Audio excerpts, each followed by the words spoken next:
ఇటీవల కాలంలో షాన్ మూవీతో సక్సెస్ రేట్ లో దూసుకెళ్ళిపోతున్న యువ హీరో కుమార్ యాదవ్ గారు ఒక డైరెక్టర్ గా, ఒక ప్రొడ్యూసర్ గా, హీరోగా కూడా నటించి సక్సెస్ అందుకున్నారు. వారు ఈరోజు మనతో మాతృక స్టూడియోలో ఉన్నారు. వారితో మాట్లాడదాం. Hi sir. మీ మొదటి సినిమాలోనే భారీ విజయాన్ని అందుకున్నారు. దానికి మీరు ఎలా ఫీల్ అవుతున్నారు? అంటే సక్సెస్ అనేది నేను పడ్డ కృషి ఫలితం నాకు ఈ ప్రేక్షకుల ద్వారా దక్కిందని నేను చాలా ఫీల్ అవుతున్నాను. ఎందుకంటే ఒక సినిమా రంగానికి వచ్చి ఫస్ట్ టైం నేను సినిమా రిలీజ్ చేసుకొని అది 120 థియేటర్స్ లో బ్రహ్మాండంగా ఉండగా ఆడిన సందర్భంగా ప్రేక్షకులు కానీ అందరు కానీ నాకు ఫోన్ చేసి శుభాకాంక్షలు ప్రతి ఒక్కరు పలకరియడం నాకు చాలా హ్యాపీగా, ఆనందంగా ఉంది. నా కళ ఎన్నో సంవత్సరాల కళ నెరవేరినందుకు నేను చాలా సంతోషంగా ఫీల్ అవుతుంది. సినిమా తీయడం అంటే అంత ఈజీ కాదు. ఈ సినిమా కోసం మీరు ఎదుర్కొన్నటువంటి ప్రాబ్లమ్స్ ఏంటి? యాక్చువల్గా ఏంటంటే నేను చిన్నప్పటి నుండి నా గోలు సినిమా తీయాలనేది తపనతో నేను ముందుకు రావడం జరిగింది. చాలా సంవత్సరాల నుండి నేను సినిమా రంగంలోకి వెళ్ళాలి, ఒక స్క్రీన్ మీద కనిపించాలి, నేను ఒక హీరోగా అందరికీ ప్రేక్షకులకు ఒక మెసేజ్ ఇవ్వాలనే ఉద్దేశంతో నేను రావడం జరిగింది. నాకు చిన్నప్పటి నుండి ఈ కష్టాలు అనేవి ఎన్నో ఎదుర్కొని బయటకు వచ్చిన వ్యక్తిని. ఆ కష్టంతో పాటు ఈ సినిమాలో కూడా నాకు పెద్దగా కష్టాన్ని బయట కష్టంలా ఇది అలాగే తోడైంది. కాకపోతే బయట పడే కష్టం వేరు, సినిమా రంగంలో పడే కష్టం వేరు. ఎందుకంటే ఈ సినిమా రంగంలో మనతో ఉన్న వాళ్ళు టోటల్ గా మనతో జర్నీ చేస్తారనే గ్యారంటీ లేదు. కాకపోతే నాకు నా మిత్రులు చాలా సహకరించారు. నా మిత్రుల సహకారంతో నేను సినీ పెద్దలతోటి వాళ్ళ ఆలోచనలను, వాళ్ళ అనుభవాలను కొన్ని తీసుకొని సినిమా రంగంలోకి దిగి ముందు పోవడం జరిగింది. ఆ ముందు పోయిన ఫలితం ఈ రోజు నేను అందరి ముందు ప్రేక్షకులతోటి నేను అభినందనలు తెలియజేసుకుంటున్నాను. సినిమా రంగంలోకి ఎందుకు రావాలనుకున్నారు? మీ లక్ష్యం ఏంటి? అంటే సినిమా రంగంలోకి నాకు చిన్నప్పటి నుండి ఒక కళ అనేది ఉంది. సినిమా తీయాలి, నేను ప్రతి సినిమా పోస్టర్ కానీ ఏది చూసినా కూడా ఈ పోస్టర్లో నేను కనిపించాలి, నేను కూడా నా వల్ల కూడా ఎందుకు సాధ్యం కాదు సినిమా తీయడం అనేది ఒక గోల్ అనేది నేను గట్టిగా దృఢంగా నా మనసులో ఉండేది. దాన్ని నేను ఈ విధంగా నెరవేర్చుకున్నాను. యాక్చువల్గా నేను సినిమా తీసే ముందు ఒక 2 years నుండి చాలా కష్టపడ్డాను. ఏంటి సినిమా, ఏంటి దీన్ని బాగా సర్చింగ్ చేసి ఎలా ముందుకెళ్ళాలి, ఎలా దీన్ని నేను సాధించాలి, సినిమా అంటే ఏంటి, ఎక్కడో నేను ఉండే పర్సనల్ ప్రాంతం వేరు, సినిమా ఇండస్ట్రీ వేరు, నా వల్ల అంటే ఎలా అవుతుంది అనేది బాగా నేను స్ట్రగుల్ అనుభవించి నేను దీన్ని ముందుకు తీసుకొచ్చాను. దీనికి నాకు చాలా మంది నా మిత్రులు కానీ చాలా మంది సహకరించారు. లొకేషన్లో కానీ ఎక్కడి పోయినా కూడా అందరి సహకారాలు, వాళ్ళ సహకారాలే నన్ను ఇంకింత ముందు తీసుకుపోయి ఈరోజు నేను విజయానికి నాకు తోడైనా. నా లక్ష్యం ఏంటంటే నేను ఒక సినిమా రంగంలో ఫస్ట్ టైం నేను దిగడం, నేను దిగుతూనే 4 స్టేట్లలో 1 time ఒకటేసారి రిలీజ్ చేసుకోవడం, ఆ రిలీజ్ తోటే నేను సక్సెస్ అనేది సాధించాను. నా కంటెంట్ కూడా అందరూ చూసి వాళ్ళకు, వాళ్ళ ఫ్యామిలీ కానీ వాళ్ళకి కానీ ఇది ఎంతో కొంత మాకు తోడైంది, నేను ఎప్పుడో ఇది చూశాను అనే విధంగా వాళ్ళు నాకు తెలియజేయడం జరిగింది. ప్రతి ఒక్కరు ఫీల్ అయ్యారు సినిమా చూసి, ఈ సినిమా బాగుంది, కంటెంట్ బాగుంది, ఇది ఎప్పుడు వచ్చిన కంటెంట్, ఇది ఈ మధ్య కాలంలో వచ్చింది. దీంట్లో యాక్చువల్గా దీంట్లో నేను డ్యూయల్ రోల్ చేశాను, తండ్రి క్యారెక్టర్, కొడుకు క్యారెక్టర్. ఫస్ట్ టైం రావడం, 2 క్యారెక్టర్ చేయడం అంటే అది మామూలు విషయం కాదు. అంటే నా దగ్గర ఎంత కృషి ఉందో ఆ సినిమా ద్వారానే అర్థమవుతుంది. ఫస్ట్ టైం ఈ డైరెక్షన్ ప్రొడ్యూసర్ గా చేసుకుంటూ ఆ సినిమాలో మళ్ళీ నటించడం అంటే అది మామూలు కాదు. అది నేను పడే స్ట్రగుల్ అది మాటల్లో చెప్పుకునేది కూడా కాదు. కాకపోతే అదంతా అప్పటిదప్పుడే మర్చిపోయేది, మళ్ళీ రేపటి కోసం ఏం చేయాలని ఆలోచించేది. ఆ ఆలోచించడం వల్లనే ఈరోజు సక్సెస్ కి వెళ్ళిపోయాను. ఆ కష్టాన్ని నేను అక్కడే ఈ కష్టాన్ని పడలేను అనుకుంటే ఎప్పుడో తిరిగి మళ్ళీ వేరే పనులకు వెళ్ళిపోయేవాడిని. కానీ నాకు కష్టం అంటే చాలా ఇష్టం. ఆ కష్టం, ఆ ఇష్టంతో నేను బయటకు రావడం జరిగింది. ఎంత కష్టం ఉంటుంది, నేను ఆ కష్టాన్ని చాలా ఇష్టంగా ప్రేమించే వ్యక్తిని నేను. ఆ ప్రేమే ఈరోజు షాన్ మూవీ ద్వారా విజయాన్ని సాధించాను. ఈ సినిమా షూటింగ్ అంతా కూడా మన వరంగల్లోనే జరగడం జరిగింది. అసలు దాన్ని మీరు ఇక్కడ ఎంచుకోవడం ఎందుకని? వరంగల్లో ఎంచుకోవడం కారణం ఏంటంటే నేను వరంగల్ ప్రాంతానికి చెందిన వ్యక్తిని. ఈ వరంగల్లో చాలా పర్యాటక కేంద్రాలు ఉన్నాయి. పర్యాటక కేంద్రాలు అనేది మన సినిమా ద్వారానైనా ఎంతో కొంత ప్రేక్షకులకు వెళ్ళాలనే ఉద్దేశంతో ఇక్కడున్న లొకేషన్స్ ని నేను ఎంచుకోవడం జరిగింది. దాంతో పాటు ఇక్కడ ఉన్న వాళ్ళందరూ వరంగల్ ప్రజలు మన సినిమాని ఆదరించాలనే ఉద్దేశంతో ఈ మన సినిమా వాళ్ళు ఎక్కడో హైదరాబాద్, బెంగళూరు, ఊటీ, కొడైకెనాల్ ఇక్కడెక్కడో సినిమా షూటింగ్ జరుగుతున్నాయి. అందరు షూటింగ్ అంటే ఎక్కడికో వెళ్ళి చూడలేదు కదా. అదే మన దగ్గర నేను మూవీ తీసి ఈ సినిమా ద్వారా ప్రేక్షకులు అందరికీ సినిమా అంటే ఇలా ఉంటది, షూట్ అంటే ఇలా ఉంటది, లొకేషన్ అంటే ఇలా ఉంటది, యాక్టింగ్ అంటే ఇలా చేస్తారు అనేది వాళ్ళకి అందరికీ అర్థమయ్యేలా ప్రేక్షకుల ముందే నేను సినిమా తీయడం జరిగింది. పర్యాటక కేంద్రాలు వరంగల్లో చాలా అద్భుతంగా ఉన్నాయి. ఈ మన సినిమా ద్వారా అయినా కూడా ఎంతో కొంత ప్రేక్షకులకు వెళ్ళిపోవాలి, పర్యాటక కేంద్రం కూడా చాలా డెవలప్ అవ్వాలనే ఉద్దేశంతో నేను ఇక్కడ ఉన్న లక్నవరం గాని, రామప్ప గాని, మన గుంజేడు ముసలమ్మ దేవాలయం గాని, కుర్మాల టెంపుల్ గాని, లక్ష్మీనరసింహస్వామి వాళ్ళ ఆశీస్సులు గాని, ఏడు బావులు గాని, క్వారీస్ తీగలవేని అక్కడ క్వారీస్ లో గాని మంచి లొకేషన్స్ ఉన్నాయి. ఆ లొకేషన్ లో తీయడం జరిగింది. వరంగల్లో లేనిది అనేది వేరేది ఏం లేదు, అన్ని ఇక్కడే ఉన్నాయి కాబట్టి ఇక్కడే ఒక మన సినిమా నిర్మించుకోవచ్చు అనే ఉద్దేశంతో ఇక్కడ తీయడం జరిగింది. వరంగల్లో జరిగిన మీ షూటింగ్ ప్రక్రియలో ఇక్కడ ఉన్నటువంటి ప్రజలు కానీ అభిమానులు కానీ మీకు ఏ రకంగా సహకరించారు? వరంగల్లో నాకు చాలా మంది సహకరించారు. ఎందుకు అంటే ఎక్కడో విదేశాలలో జరిగే షూటింగ్ మా దగ్గర మా ప్రాంతంలో జరుగుతుంది అనేది వాళ్ళు చాలా హ్యాపీగా ఫీల్ అయ్యారు. ఒక్కొక్కరు ఒక తండాలుగా అక్కడ ఏదో జాతర గాని, ఏదో పెళ్లి జరుగుతుంది, ఏదో ఫంక్షన్ జరుగుతుంది అనే విధంగా అందరు ఇట్లా చుట్టుముట్టేవారు. షూట్ జరుగుతుంది, వాళ్ళ ఆనందం వేరే ఉండేది. వాళ్ళు చాలా అందరూ నాకు సహకరించడం జరిగింది. ప్రతి లొకేషన్ లో అందరూ సహకరించారు. నా మిత్రులు కూడా అందరూ నా వెంటే, నా తోడు, ఎప్పుడు షూట్ జరిగినా కూడా వాళ్ళు వచ్చి చూసుకొని పోయేవారు. నా మిత్రుల సహకారం చాలా ఉంది. వాళ్ళ ప్రేక్షకులు గాని అక్కడ ఏ లొకేషన్ లో చేస్తే ఆ లొకేషన్ లో వాళ్ళ అక్కడున్న సర్పంచులు గాని, అక్కడున్న పెద్ద మనుషులు గాని వాళ్ళందరూ వచ్చి నాకు ఏ విధంగా అంటే ఆ విధంగా వాళ్ళు అన్ని నాకు కావాల్సినవి అక్కడ సమకూర్చేవారు. ఇక్కడ ఏం డిస్టర్బ్ జరగదు, ఎలాంటిది ఉండదు, మేము ఉన్నాం ఇక్కడ, మీకు ఏం కావాలన్నా మేము ఇక్కడ చేస్తాము, మీరు ఇక్కడ అన్ని చేసుకోండి అని అట్లా సహకరించడం జరిగింది. వాళ్ళ అభిమానంతో నేను ఈరోజు వాళ్ళంతా అభిమానించేది కాబట్టి నేను ఇంకా రెట్టింపుతో ముందుకు పోయి షూట్ చేసుకొని వాళ్ళ ముందుకు తీసుకురావడం జరిగింది. ఈ రోజుల్లో సినిమా తీయడం ఒక ఎత్తు అయితే దానిని రిలీజ్ చేయడం ఇంకో ఎత్తు.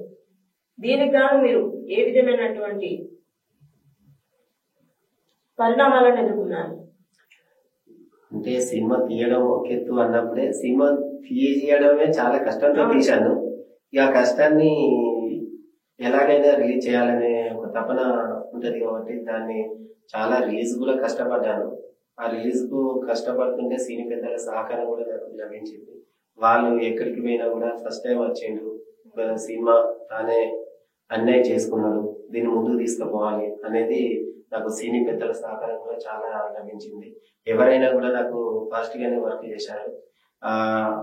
ఎందుకు అంటే మనం తీసుకుపోయిన కంటెంట్, మనం మాట్లాడే వాళ్ళతో బిహేవియర్ అంటే మన గుణాలను బట్టి వాళ్ళు మెదలడం జరిగింది.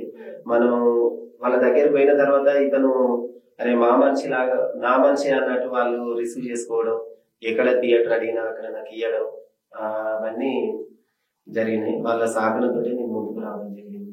యాక్చువల్ గా నాతో సినిమా తీసిన వాళ్ళు చాలా మంది ఉన్నారు. వాళ్ళు కొన్ని అంటే రిలీజ్ కు ఇబ్బందులు కానీ ఇవన్నీ పడుతున్నారు. నేను కూడా చాలా పడ్డాను, కానీ నాకు వాళ్ళ పెద్దల సహకారంతో నేను ముందుకు రావడం జరిగింది. మీ మొదటి సినిమాతోనే ఒక సక్సెస్ అందుకున్నారు. మరి ఇక ముందు ఇంకా మీరు ఏ సినిమాలను చేయాలనుకుంటున్నారు? చేస్తారా లేక అంటే సినిమా రంగానికి వచ్చిన తర్వాత మనకు ఇప్పుడు స్విమ్మింగ్ పోయి ఈత నేర్చుకునేంత సేపే మనం కష్టపడతాం. స్విమ్మింగ్ వచ్చిన తర్వాత మళ్ళీ ఈదడం పెద్ద కష్టం ఏం కాదు. ఆల్రెడీ సినిమా కష్టాలు అనేవి ఏంటో తెలుసుకొని కష్టాన్ని నేను ఇష్టంగా భావించి ముందుకు వచ్చిన వ్యక్తిని. నాకు సినిమాలు అంటే చాలా ఇష్టంతో వచ్చిన వ్యక్తిని కాబట్టి నేను ముందు ఇంకా సినిమా తీయడానికి రెడీగా ఉన్నాను. నెక్స్ట్ ఆల్రెడీ 2-3 ప్రాజెక్టులు కూడా నాకు సినిమా హీరోగా అవకాశాలు వచ్చినాయి. నేను కూడా ఇంకో ప్రాజెక్టు నెక్స్ట్ మంత్ అంటే మార్చి ఎండింగ్ లో చేస్తున్నాను. ఆల్రెడీ కథ కూడా సిద్ధం అయిపోయింది. నెక్స్ట్ ఆల్రెడీ మార్చిలో ప్రొడక్షన్ 2 స్టార్ట్ అవుతుంది. Okay sir. మరి మీరు నెక్స్ట్ సినిమా కొంత కథను మాకేమన్నా రివ్యూ చేస్తారా? ఇప్పుడే కథ అనేది చేయడం బాగుండదు, తర్వాత మీకు ఆల్రెడీ అర్థం అవుతుంటుంది. ఇప్పుడే కథ చెప్పి మీ ముందే ఆల్రెడీ ప్రేక్షకులు చూపిస్తే అయిపోతుందా ఏంటి? మీరు సినిమా కోసం అసలు ఎలాంటి కథలను ఇష్టపడతారు? అలాంటి కథలను ఎన్నుకోవడానికి మీరు ఎలాంటి జాగ్రత్తలు తీసుకుంటారు? ఆ కథ అంటే ప్రేక్షకులకు వెళ్ళిపోయేలాగా ఉండాలి. ఫ్యామిలీ స్టోరీ కానీ, లవ్ స్టోరీ కానీ, ఏదైనా ప్రేక్షకులకు ఒక మెసేజ్ అనేది ఇచ్చే కథ ఏదున్నా కూడా నేను ఇష్టంగా చూస్తాను. దాన్ని నేను ప్రేక్షకులకి నెక్స్ట్ మెసేజ్ ఇవ్వదలుచుకున్నాను. నెక్స్ట్ యూత్ ఎంటర్టైన్మెంట్ స్టోరీ బాగుంది. షాన్ ని ఎలా ఆదరించారో అంతకంటే రెట్టింపుగా ప్రేక్షకులు ఆదరిస్తారని కోరుకుంటున్నాను. మరి నెక్స్ట్ సినిమా షూటింగ్ కూడా మన వరంగల్లో జరుగుతుందంటారా, లేక అదర్ ఎక్కడైనా తీయాలనుకుంటున్నారా? అంటే ఇంకా ప్లాన్ చేస్తున్నాము. ఇప్పుడు ఈ షాన్ మూవీనే ఇంకా కొన్ని థియేటర్స్ లో నడుస్తుంది, కొన్ని స్టేట్లలో నడుస్తుంది, ఇంకా కొన్ని రిలీజ్ కూడా అవుతున్నాయి. ఇది ఇంకొక 1 month అవుతుంది. ఇది ఇంకా ప్రేక్షకులు కొన్ని థియేటర్స్ కోరుకుంటున్నారు. వాళ్ళ అభిమానం మేరకు వేయడం జరుగుతుంది. నెక్స్ట్ ఇది అయిపోయిన తర్వాత నెక్స్ట్ మంత్ లో ఆలోచిస్తాం. లొకేషన్స్ అనేది ఆ స్టోరీ ఆ కంటెంట్ బట్టి లొకేషన్స్ కూడా సర్చింగ్ చేస్తున్నారు. దాన్ని బట్టి మేము ముందుకు వెళ్ళడం. మీ ఫస్ట్ మూవీలోనే మీరు డబల్ రోల్ చేశారు. దానికి గాను మీ అనుభవాలు ఎలా ఉన్నాయి? ఫస్ట్ మూవీలో డబుల్ రోల్ చేయడం అనేది కొంచెం కష్టంతో కూడుకునే పని. కాకపోతే ఏంటంటే సినిమా పిచ్చోడ్లాగా, అంటే ఐ మీన్ పిచ్చోడు అంటే ఇష్టం లాగా, అంత ఇష్టపడి వచ్చినావా కాబట్టి నాకు డబుల్ రోల్ అనేది కూడా సింపుల్గా చేసేసాను. కొంచెం కష్టమే ఉంటుంది, కాకపోతే ఇష్టంతో చేయడం వల్ల కష్టం అనేది అది సినిమా ఇష్టం వల్ల మీకు మీరు పడిన కష్టం అనేది మీకు తెలియకుండా అయిపోయింది. ఓకే సార్, మీకు ఇష్టమైన హీరో ఎవరు? పవన్ కళ్యాణ్. పవర్ స్టార్ పవన్ కళ్యాణ్ అంటే నాకు చాలా ఇష్టం. ఎందుకంటే ఆయన సినిమాలు నేను కాలేజీలో ఉన్నప్పుడు చాలా ఇష్టంగా చూసేది. ఆయనది ఏ సినిమా అయినా ఒక మెసేజ్ అనేది ఉంటది. దానివల్ల నేను ఆయనకు చాలా పెద్ద ఫ్యాన్. ఆయన సినిమాలకు మేము ఫ్లెక్సీలు సినిమా రిలీజ్ రోజే కట్టేది. సినిమాలలో నాకు ఎప్పుడైనా కూడా పవన్ కళ్యాణ్ సినిమా వచ్చింది అంటే ఒక 1 week ముందే అడవుడి ఉండేది మా దగ్గర. అలా అతన్ని ఇంప్రెస్ గా తీసుకొని ముందుకు రావడం జరిగింది. అలాగే మీకు హీరోయిన్లలో ఏ హీరోయిన్ అంటే ఇష్టం ఉంటుంది? అమ్మ పెద్ద క్వశ్చన్ అడిగారు కదా. హీరోయిన్స్ అంటే అదేం లేదండి, అందరు ఇష్టమే. ఎవరు బాగా చేస్తే వాళ్ళని ఇష్టంగా అప్పటి వరకు చేస్తాం. ఎవరి ఇష్టం అని చెప్పేసి పర్ఫెక్ట్ మాత్రం చెప్పట్లేదు. అంటే పర్ఫెక్ట్ అనేది నేను హీరోయిన్లు ఎవరు బాగా చేస్తే వాళ్ళే ఇష్టంగా చూస్తామండి. మా కోసం, మా ప్రేక్షకుల కోసం మీరు ఈ మూవీలో నుంచి ఒక డైలాగ్ చెప్పగలరా? నువ్వు నవ్విస్తే నవ్వించడానికి ఏదన్నా జబర్దస్త్ కాంపిటీషన్ అనుకుంటున్నావురా బాయ్? ఏ షాన్ కా లడాయి షురు అయిందా, ఇక తగ్గేదేలే. సినిమా రంగంలోకి రావడానికి వెనుక ఎంతో పెద్ద బ్యాక్గ్రౌండ్ ఉన్న వాళ్ళనే ఇప్పటి వరకు కూడా చూసాం. మరి మీ బ్యాక్గ్రౌండ్ ఏంటంటారు? నాకు బ్యాక్గ్రౌండ్ అంటే నేను ఒక మధ్యతరగతి కుటుంబం నుండి వచ్చిన వ్యక్తిని. నేను ఉండే ప్రాంతంలో ఉండే నా ప్రజలు, మిత్రులు వాళ్ళే నాకు బ్యాక్గ్రౌండ్. నా దోస్తులు కానీ, నాకు ఉన్న మిత్రులు కానీ వాళ్ళే నాకు పెద్ద బ్యాక్గ్రౌండ్ అండి. వేరే అనేది ఏం లేదు. అంటే చెప్పుకోదగ్గ బ్యాక్గ్రౌండ్ అంటే ఎంతో కొంత ఉంటేనే ఇండస్ట్రీకి వస్తారు, కానీ నాకు నా మిత్రులే నాకు పెద్ద బ్యాక్గ్రౌండ్. మధ్యతరగతి కుటుంబం అన్నారు, మరి మీ కుటుంబ నేపథ్యం ఏంటంటారు? అంటే మధ్యతరగతి కుటుంబం అంటే మాది వ్యవసాయ కుటుంబం. నేను ఒక రైతు కుటుంబం మాది. ఆ, రైతు కుటుంబం నుండి వచ్చిన వ్యక్తిని. నాకు చిన్నప్పుడే అంటే చాలా ఊహ తెలిసినప్పుడే మా ఫాదర్ చనిపోయాడు. ఉమ్, అప్పటి నుండి నేను కొంచెం కష్టాన్ని కూడా ఎదుర్కొంటూ బయటకు వచ్చినాను. ఆ కష్టం అదే మీకు ముందు నుండి చెప్పేది, ఎంత కష్టమైనది కానీ ఇష్టంతో నేను బయటకు వచ్చే వ్యక్తిని. ఆ, వ్యవసాయ కుటుంబం, రైతు కుటుంబం నుండి వచ్చే వ్యక్తులు వాళ్ళ గుణాలు ఎలా ఉంటాయో ఆ, అందరికీ తెలుసు. దాని ద్వారా నేను ముందుకు వచ్చి ఒక సినిమాని అనేది నిర్మించింది. Okay sir. రైతు బిడ్డ అయ్యి మీరు కష్టాన్ని, రైతు ఎంత కష్టపడతారో మీరు సినిమా గురించి అంత కష్టపడ్డారు, అంత ఇష్టపడ్డారు కూడా. ఈ రోజు ఒక పెద్ద సక్సెస్ అనుకొని మా ముందుకు వచ్చినారు. ఈ సందర్భంగా మీరు ప్రేక్షకులకు ఏం చెప్పాలనుకుంటున్నారు? యాక్చువల్గా ప్రేక్షకులకి థ్యాంక్స్ చెప్తున్నా. ఎందుకు అంటే ప్రేక్షకులు వల్లనే నేను ఇంత దూరం రాగలిగిన. ఈ రోజు 4 స్టేట్లలో రిలీజ్ కావడం అంటే వాళ్ళ అభిమానంతో, ఈ కంటెంట్ బాగుంది మా దగ్గర రావాలని ప్రేక్షకులు ప్రతి ఒక్కరు మమ్మల్ని కోరుకొని తీసుకెళ్లి వాళ్ళ మూవీని థియేటర్స్ లో వేయించుకుంటున్నారు. నవ్ స్టిల్ ఇప్పుడు కూడా కొన్ని థియేటర్స్ రోజు ఫోన్ చేసి మా దగ్గర కూడా మన స్టార్ మూవీ, మీ మూవీ అనకుండా మన స్టార్ మూవీ మన దగ్గర వేయాలి, మా థియేటర్స్ లో వేయాలి, ఇక్కడ మేమంతా ఉంటాం, సినిమా కంటెంట్ బాగుంది అని అంటున్నారు. యాక్చువల్ గా నాకు అందరూ ప్రతి ఒక్కరు ఈ సినిమా ద్వారా అందరూ సహకరించిన నా మిత్రులకు కానీ, సినీ పెద్దలకు కానీ, అలాగే ప్రేక్షకులకు కానీ, ప్రతి చిన్న సమస్యను కూడా నాకు తోడుండి నా వెంట నడిచి ఇప్పటి వరకు కూడా నాకు సహకరిస్తున్న వాళ్ళందరికీ కృతజ్ఞతలు తెలియజేస్తున్నాను. ఫస్ట్ మూవీనే మీరు ఎంతో సక్సెస్ అందుకున్నారు. అలాగే ముందు ముందు కూడా మీరు తీసే సినిమాలు ఇదే విధంగా ఎంతో పెద్ద సక్సెస్ అందుకొని మీరు ఇంకా ముందుకు వెళ్ళాలని మా మాతృక టీవీ నుంచి మీకు శుభాకాంక్షలు జరుగుతున్నాం సార్. Thank you.